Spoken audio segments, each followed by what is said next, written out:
In a world of rising costs, as well as an equally high increase in figures available, if I could save you a few dollars, would you be interested? Well, stick around and I'll show you how.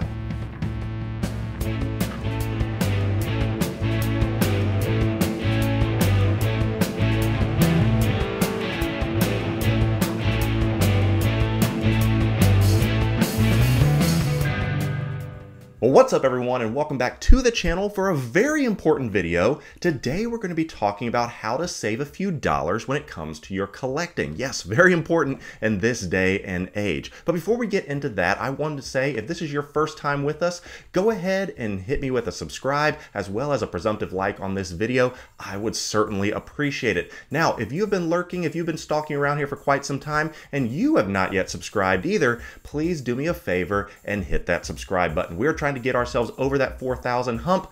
I would certainly appreciate it. But now let's get into the main event of everything that we're talking about today, and that is how to save some money in your collecting. It's no shock to anyone that gas prices are going up, food prices are going up, and with that being said, all prices on our collectibles are going up too. So if I could tell you how to save a few dollars, wouldn't you want to know what a few shortcuts to that may be? The first tip I would give to new collectors as well as old collectors alike is to avoid the day one pre-order hype. Now, whenever Hot Toys makes a new release and they say, okay, here is your figure, it is available for pre-order, everyone rushes to Reddit and Facebook and to say, ooh, this is a day one pre-order for me. But I ask you a question, a serious question.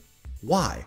In this day and age when things are constantly delayed as well as some real spotty fulfillment methods, there is real no incentive to day one pre-order anything. If you know something that I don't, as well as maybe having some backdoor deals, then that is great for you. But as of right now, there is no incentive to day one pre-order anything. You say, well, why not? Because these figures will be readily available when they are officially released. Putting your name in the hat and saying, ooh, I want this 2 years from now, requires you to put a non-refundable deposit down and you lose money off the top, as well as being locked into a figure that you may not even like in 2 years when it actually comes out. So if possible, avoid that hype of being able to say, ooh, day one pre-order, rushing out to throw a non-refundable deposit down and getting locked into a figure.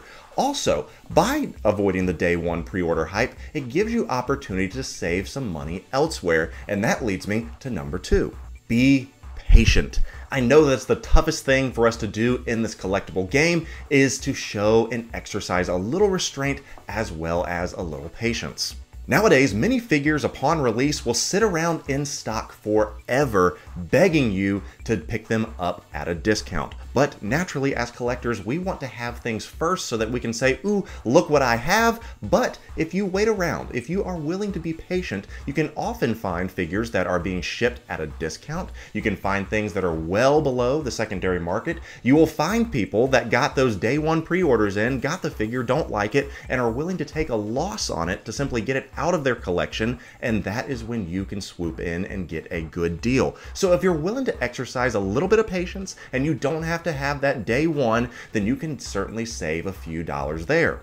My third tip I'd recommend is to shop around. Believe it or not, you can buy these figures almost anywhere. Now, I know that North America Sideshow is the place to get them when it comes to Hot Toys and being an official distributor. But because there are so many other channels out there, as well as so many other resellers, you can find these good deals popping up almost anywhere. Whether that is a Hong Kong reseller, whether that is your local comic book shop, or maybe it's Sideshow. And once again, like I said, if you exercise a little bit of patience, you may be able to find a good deal. But make sure you look around and find where it makes the most sense for you. Find a place where you could possibly, number 4, utilize some reward points. Now, one of my favorite things is that I shop a lot at Replay Toys here in my local area. I've talked about them a lot, and shout out to Replay Toys if you are watching this. One of my favorite things is that I'm a part of their loyalty system, so I naturally get a bunch of points whenever I buy a bunch of stuff. So if you're willing to shop around, if you're willing to go and rack up some points,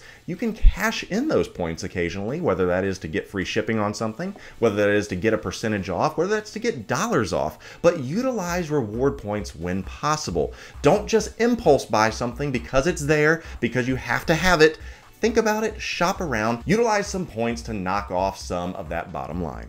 Now, the next tip I would recommend is to use but not abuse payment plans. Now, to piggyback off of what I just said, Sideshow specifically lets you have an opportunity to take some money off that bottom line by using your reward points. They also have a different type of flex payment plan, which allows you to get the cheaper figure as well as break that payment up into manageable portions.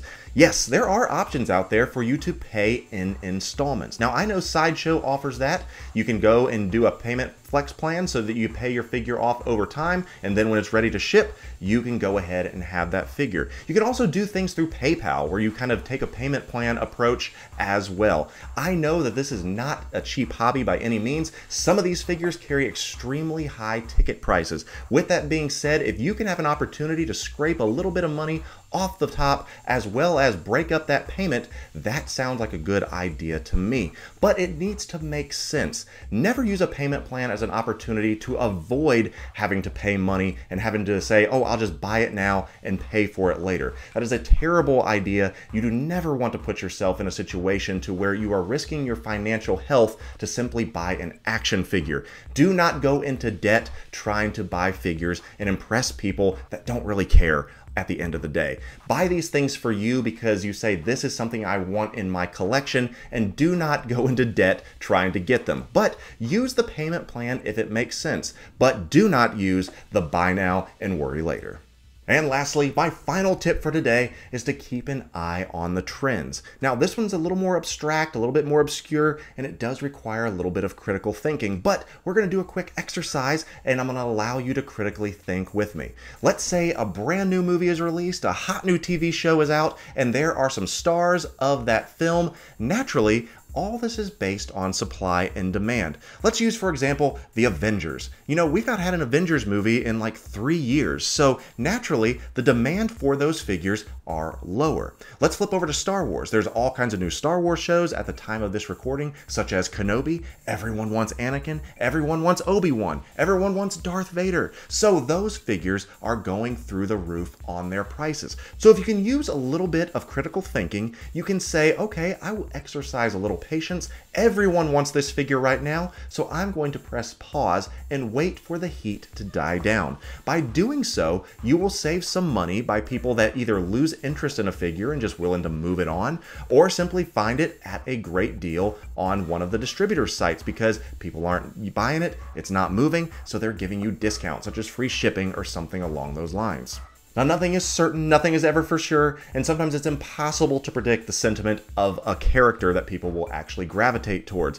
All kinds of corporations will sometimes push their favorite character that they think is going to connect with the fans, only for it to fall flat. And then there'll be those obscure background characters that no one thought anyone would care about, ends up being some of the most desired figures out there. So, as I said, there's no way to know for sure, but follow a couple of those principles. The idea of hot and cold, buying figures when they are not popular, as voiding figures when things are really cooking and you might be able to save a few dollars here and there.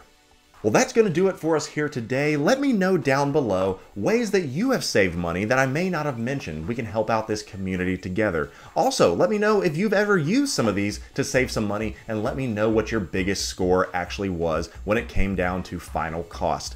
As I've said before, this channel is always going to be a little bit different than your average 6-scale collectors out there. I want to give you something different, and I want you to think critically with me. If you've enjoyed this type of content, make sure to give me a like as well as subscribe if you've not done so already. I would certainly appreciate it. But I will be seeing you in our next video.